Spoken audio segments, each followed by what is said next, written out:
The print market boomed in 18th century Britain. Printmakers and print publishers were more numerous and busier than ever before, offering an impressively diverse array of material, and the trade in imports was brisk. Many of these prints were sold in sets and series, which you could keep in portfolios, in albums, or have bound as a book. Alternatively, you could use them as one R. Parker did at Woodhall Park in Hertfordshire in 1782 and paste them around the walls of a print room.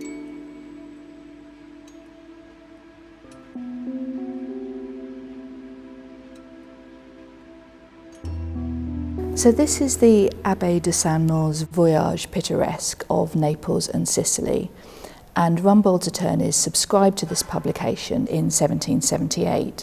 Now, when you bought a publication like this in the period, you wouldn't buy it in this form bound as books. You would get the plates in sets, which you would then bind with the letterpress.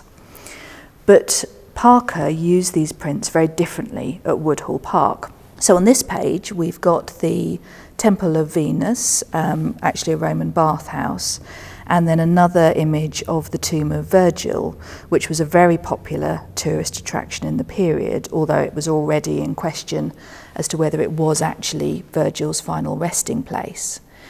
And both of these prints were amongst those taken from this publication, trimmed and used in the display at Woodhall Park.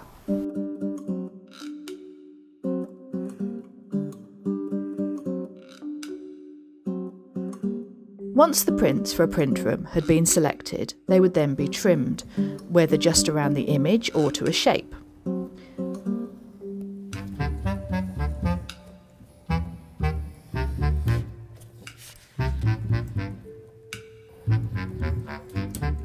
The print of Virgil's tomb was cut into an octagon before it was pasted onto the west wall at Woodhall, and that meant cutting everything else away, including the description at the bottom of the print. An invaluable set of original diagrams for all of the walls and a catalogue containing the keys survives at Woodhall Park. As the letterpress was being cut away, it was being copied out by whoever made this record. In this case, it's a description of the site, but it might be the names of the artists involved, some verses, or a dedication to a patron. In the case of the Vedute di Roma prints in the room, it's the key.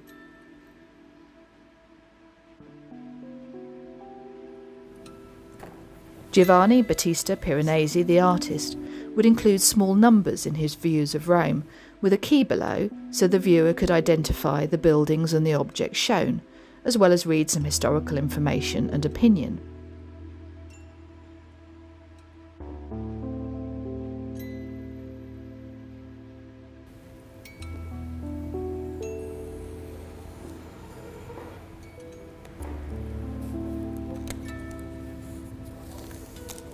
But after the letterpress had been cut away from these prints at Woodhall, you would have to look between the image pasted on the wall and the catalogue.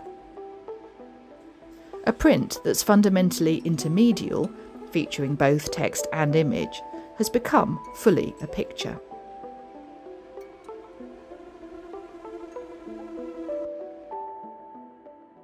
Next, you would add borders to your prints. You would buy your borders in strips in the period, and they could cost you anything from sixpence a dozen for more basic designs, up to more elaborate examples such as this one, which would have cost 2 shillings and sixpence for a dozen. This is a particularly beautiful design with a latticework frame and these lovely ornamental corner and centerpieces of shells and floral work. And it was used for a number of prints at Woodhall Park, including several of the Piranesi Vedute.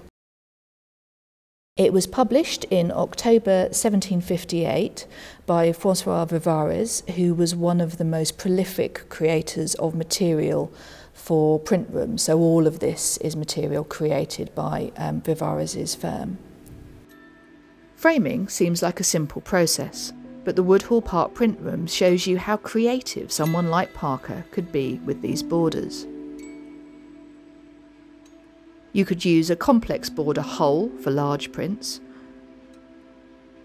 or split it for smaller prints, getting more borders and more variety for your money. You could add the border one way round, or the other.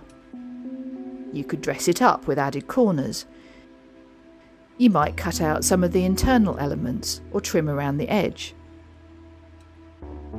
But playing with and personalising commercially produced borders was only the half of it.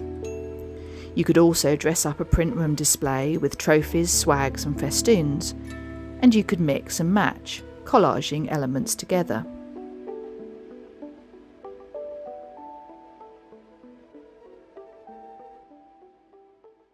Vivarais also offered bracket prints.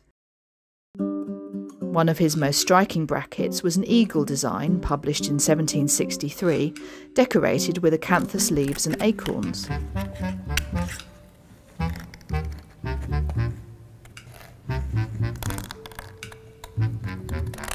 At Woodhall Park, Parker not only carefully cut around the outside of this design, he also removed parts of the interior so the wall would show through. But brackets demand that you place something on them. This is a series of more than 100 prints of vases, candelabra, monuments which Piranesi published in Rome in 1778. And it's the source of quite a bit of material at Woodhall Park, so the candelabra on the fireplace, the urns around the dado rail. And it includes a number of objects which Piranesi sold as a dealer in Rome, some antique and some collaged together from archaeological remains. Parker extended Piranesi's collaging. So, for one of those eagle brackets, he pulled apart 2 plates. He cut out an image of a monument, sliced it off at the top of the foliate band moulding, and put a vase from a different plate on the top, having first removed its handles.